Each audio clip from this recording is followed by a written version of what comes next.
अस्सलाम वालेकुम people, welcome to defence outpost. तो दो इंपॉर्टेंट टॉपिक्स हैं। पहला तो जो टॉपिक है वो कल साइन होने वाला है पाकिस्तान, सऊदी अरब और तुर्की का जो एक डिफेंस ट्रीटी है मक्का एग्रीमेंट के नाम से, उससे रिलेटेड कुछ इंपॉर्टेंट डिटेल्स यहाँ पर आई हैं, उनके ऊपर बात करेंगे। एंड सेकंड, यहाँ पर पाकिस्तान के अंदर पाकिस्तान आर्मी की एक एक्सरसाइज के दौरान Z10ME के जो नए यूनिट्स हैं वो पाकिस्तान में स्पॉट हुए हैं, उनमें नए चेंजेस देखे गए हैं, उनको हम यहाँ पर डिटेल में सेकंड टॉपिक के अंडर डिस्कस करेंगे। सबसे पहले यहाँ पर पाकिस्तान, तुर्की और सऊदी अरब का ये जो ट्राइलेटरल डिफेंस ट्रीटी है इसके ऊपर बात कर लें तो आपको पता है कि कल काफी एक हिस्टोरिक दिन था जब तुर्की जैसी एक जो मेजर मिलिट्री पावर है जो कि नेटो एलाई भी है वो यहाँ पर इस पूरे पैक्ट के अंदर शामिल हो गई, जो कि पहले सिर्फ पाकिस्तान और सऊदी अरब का जो डिफेंस ट्रीटी है, म्यूचुअल डिफेंस ट्रीटी है, वो हुआ करता था। तीसरा मेंबर आ गया और तीसरे मेंबर के आने से यहाँ पर ऑब्वियसली उस पूरे पैक्ट की जो ओवरऑल स्टैंडिंग है, कैपेबिलिटी है, उसके अंदर बहुत इजाफा हुआ है। मोर इंपॉर्टेंटली अब ये यहाँ पर एक ट्रेंड सेट होने की तरफ बढ़ रहा है कि आहिस्ता आहिस्ता इस पूरे पैक्ट के अंदर जो कंट्रीज हैं वो ऐड होती रहेंगी। जैसे जैसे ये पैक्ट अपनी जो मिलिट्री कैपेबिलिटीज हैं उनको पूरी दुनिया को शोकेस करेगा तो बाकी जो मुस्लिम कंट्रीज हैं ऑब्वियसली बात है यहाँ पर मोटिवेशन जरूर लेंगी। अब अपडेट यहाँ पर कुछ इस तरह से है कि क्योंकि अब ऑफिशियली ये जो ट्राइलेटरल डिफेंस ट्रीटी है वो साइन हो गया है, इसके अंडर जो पहला और मेन ऑब्जेक्टिव है वो म्यूचुअल डिफेंस का है, यानी कि अपना और अपने साथ मौजूद पैक्ट में जो कंट्रीज हैं उनका दिफा करना। इसको करने के लिए अब होगा क्या कि तीनों कंट्रीज की मिलिट्री, तुर्की, पाकिस्तान और सऊदी अरब की जो मिलिट्रीज हैं वो एक दूसरे की कंट्रीज में यहाँ पर रोटेशनल डिप्लॉयमेंट करेंगी। जिस तरह से अभी सऊदी अरब में पाकिस्तान मिलिट्री के जो कंटीजेंट्स है वो मौजूद हैं, कुछ ही टाइम के अंदर तुर्किश मिलिट्री का भी एक जो कंटीजेंट है वो सऊदी अरब पहुंचेगा, जिसके बाद यहाँ पर डिफरेंट टाइप की एक्सरसाइज को कंडक्ट किया जाएगा,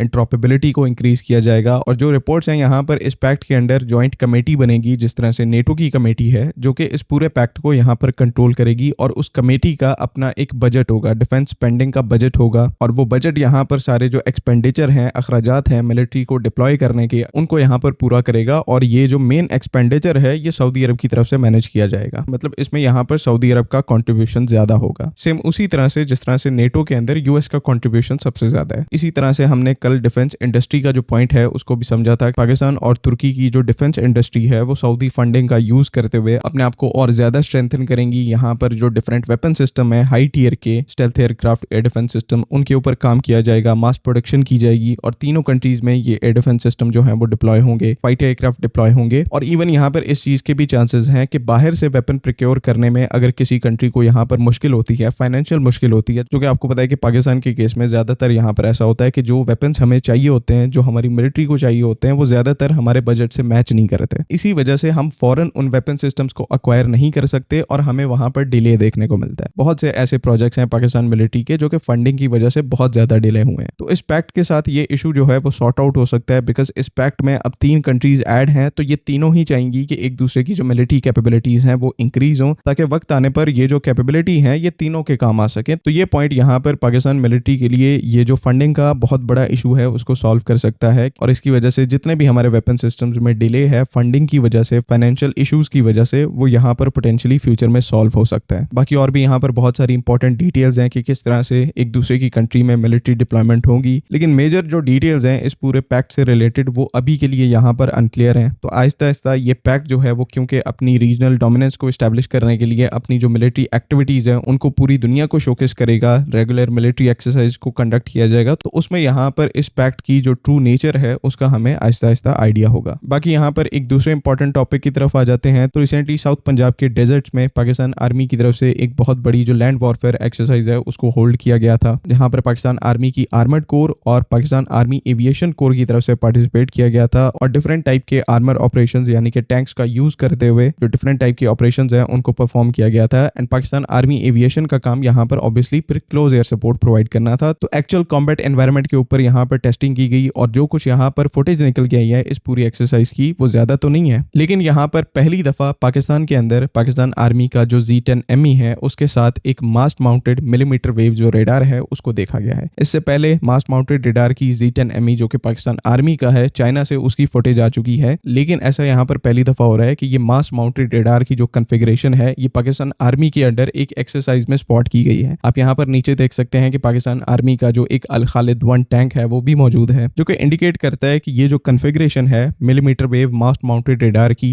ये प्रॉपर पाकिस्तान आर्मी इसको जो कॉम्बैट एक्सरसाइज है इनके अंदर डिप्लॉय कर चुकी है, यूज कर चुकी है और Z10ME के साथ जितनी भी अपग्रेड्स हैं उनको यहाँ पर वैलिडेट किया जा रहा है। मास्ट माउंटेड रेडार या फिर ये जो मिलीमीटर वेव रेडार है जो कि इस हेलीकॉप्टर के रोटर्स के ऊपर यानी कि मास्ट के ऊपर लगाया गया है ये बहुत ही एक इंटरेस्टिंग इक्विपमेंट है मॉडर्न हेलीकॉप्टर्स के लिए, स्पेशली आजकल के जो लेटेस्ट मॉडर्न अटैक हेलीकॉप्टर्स हैं ये क्योंकि लॉन्ग रेंज वेपनरी को कैरी करते हैं जो कि beyond line of site target को हिट कर सकती है। बियॉन्ड लाइन ऑफ साइट का मतलब यानी कि बाकी हेलीकॉप्टर के जो सेंसर्स हैं वो उस टारगेट को विजुअलाइज नहीं कर सकते। नॉर्मली ये जो टारगेट है 5-10 किलोमीटर की रेंज से भी यहाँ पर आगे होता है, यानी कि जिस तरह से फाइटर एयरक्राफ्ट जो है वो बियॉन्ड विजुअल रेंज मिसाइल्स को यानी कि बीवीआर मिसाइल्स को यूज कर सकते हैं उन टारगेट्स के अगेंस्ट में जिनको पायलट देख नहीं पाता खुद। और फाइटर एयरक्राफ्ट के केस में ये टारगेट जो है 100-150 किलोमीटर 200 किलोमीटर की दूरी पर होते हैं, जहां पर फिर लॉन्ग रेंज की जो एयर टू एयर मिसाइल्स हैं उनको यूज किया जाता है। अटैक हेलीकॉप्टर के केस में यहाँ पर obviously air to air targets तो ज्यादा नहीं होते, एयर टू ग्राउंड टारगेट्स को हिट करने का यहाँ पर काम होता है। तो यहाँ पर Z10ME के साथ बात करेंगे तो CM502 KG मिसाइल आती है जो कि beyond line of site anti tank guided missile है, 25 किलोमीटर की रेंज के साथ आती है। और ये 25 किलोमीटर की रेंज क्योंकि यहाँ पर ऐसी है कि हेलीकॉप्टर के सेंसर इतनी दूर तक टारगेट को नहीं देख सकते। जो नोज के ऊपर आपका फॉरवर्ड लुकिंग इंफ्रारेड सेंसर लगा होता है जो कि एसेंशियली एक हाई डेफिनेशन कैमरा होता है, तो वो बहुत दूर तक टारगेट नहीं देख सकता। इसी वजह से 25 किलोमीटर की रेंज अगर आपने यूटिलाइज करनी है यानी कि 25 किलोमीटर 20 से 25 किलोमीटर दूर टारगेट को हिट करना है तो उसके लिए यहाँ पर आपको एक रेडार सिस्टम का यूज करना पड़ेगा और वहीं पर ये जो मास्ट माउंटेड मिलीमीटर वेव रेडार है वो आते हैं।